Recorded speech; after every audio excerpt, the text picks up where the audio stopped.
Γεια σου παππού. Γεια σου γίγια.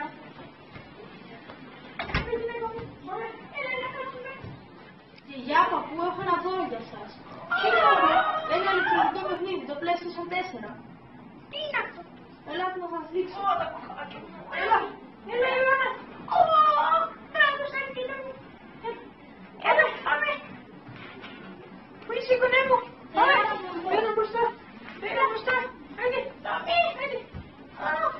Ωραία το δάκρυο. Παππού, εδώ πατάμε το χ και μπαίνουμε στο YouTube. Και εδώ βλέπετε ό,τι θέλετε, εγώ φεύγω. Δείτε ό,τι θέλετε. Γεια σου, παιδί μου. Γεια σας. Τι να βάλουμε, να βάλουμε, όχι, να βάλουμε ίντερνετ. Το ίντερνετ. Ιντερνετ, όχι Ιντερνετ. Ίντερνετ. What is the internet? Τι είναι τούτο? Τι είναι αυτό, πατάμε. Ναι. Εύκολο να το χειριστεί. Δεν τον μπορώ, πέλα ελληνικό. Τι είναι αυτό? Μια τελεία. What is the internet, το είπαμε. Άντε. What is the internet? Ποιος είναι αυτός?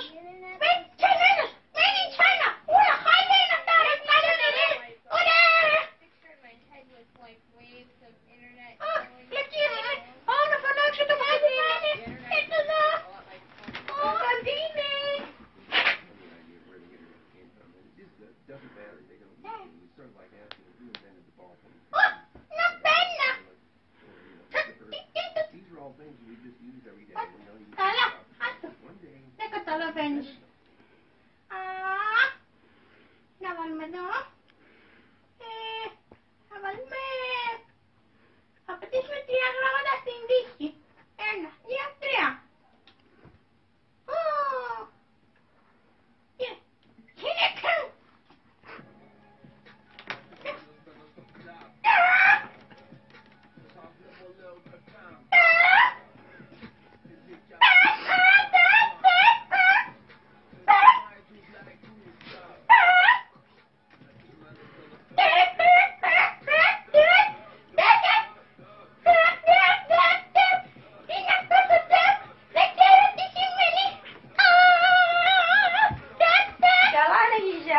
Ντάβ, χορεύει να πούμε.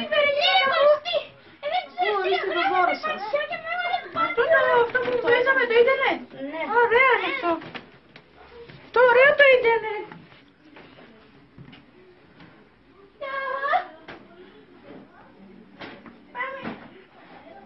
Γεια σου Κωστή μου. Γεια σας. Κωστή, ξέρεις αυτό το δώρο είναι υπέροχο. Τέλειο το ήταν. Είχε πάρει ο γιος της η Κίτσα στην Κίτσα ένα τέτοιο δώρο και ήταν τέλειο. Το ευχαριστήθηκε. Χαίρομαι για Πολύ καλά ήταν. Γεια σου. Γεια σας. Γεια σου Κωστή, όλα καλά. Εύχομαι να σας άρεσε το δώρο μου. Πάρα